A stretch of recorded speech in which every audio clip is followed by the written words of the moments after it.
Hi tears, இந்த ஃபட்ஜியான brownie வீட்டிலே எப்படி செய்யலான்னு பார்க்கலாங்களா? பார்க்கவே ரொம்ப சூப்பராக இருக்குல்ல, டேஸ்ட்டும் ரொம்ப எம்மியாக இருந்துச்சு. ஸோ வாங்க அது எப்படி பண்ணிடலான்னு பார்க்கலாம். அதுக்கு நான் ஒரு பவுலில் 1.5 கப் சாக்கோ சிப்ஸ் எடுத்துக்கிறேன். நீங்கள் எனி கைண்ட் ஆஃப் சாக்லேட் வேணாலும், டார்க் சாக்லேட் எது வேணாலும் துருவி 1.5 கப் எடுத்துக்கலாம். 1 கப் பட்டர் சேர்த்துருக்கேன். ஸோ இப்போ இது ரெண்டையும் டபுள் பாயில்டு மெத்தடில் நம்ம மெல்ட் பண்ணிக்கணும். இப்போ பார்த்திங்கன்னா நல்லா மெல்ட் ஆகிடுச்சு. ஸோ அதை ஒரு ஓரமாக வச்சிடலாம். இது நல்லா கூல் ஆகணும். ஸோ அதுக்கப்புறம் தான் நம்ம சேர்க்கணும். அதனால் ஃபஸ்ட்டு இந்த ப்ராசஸ் பண்ணிடுங்க.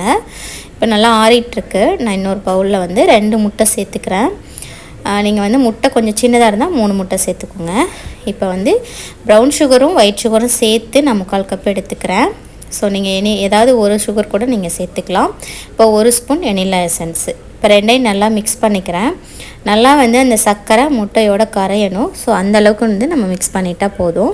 இப்போ நல்லா மிக்ஸ் ஆகிடுச்சு. இப்போ நம்ம இந்த மெல்ட் பண்ணி வச்சுருக்க சாக்லேட் பட்டர் அந்த மிக்சரை இது கூட நம்ம ஆட் பண்ணிக்கலாம். இது நல்லா கூல் ஆகிடுச்சு. இப்போ எல்லாத்தையும் சேர்த்து நல்லா மிக்ஸ் பண்ணிக்கலாம்.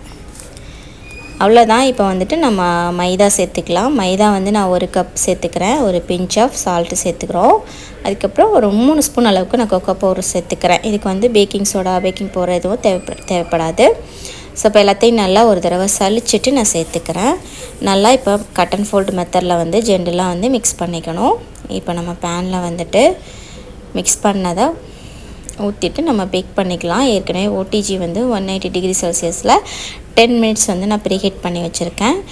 இப்போ நம்ம பேனில் ஊற்றிட்டு இந்த மாதிரி ஏர் பபிள்ஸ் எல்லாம் எடுத்து விட்டுட்டு நம்ம டாப்பிங்ஸ் என்ன வேணாலும் பண்ணிக்கலாம். நான் சாக்லேட் கட் பண்ணி வைக்கிறேன் பெரிய பெரிய பீசஸாக. அது சாப்பிட்றப்ப அது மெல்ட் ஆகி இப்படி லாவா கேக் டேஸ்ட்டில் இருக்கும். அதனால் நான் அப்படி வைக்கிறேன். நம்ம இது நம்ம விருப்பம் தான். நட்ஸு சேர்த்துக்கலாம், அப்படி இல்லைன்னா ப்ளைனாக விடலாம், இல்லை சாக்கோ சிப்ஸ் கூட சேர்த்துக்கலாம். ஸோ எது வேணாலும் சேர்த்துக்கலாம், அது நம்மளோட விருப்பம் தான்.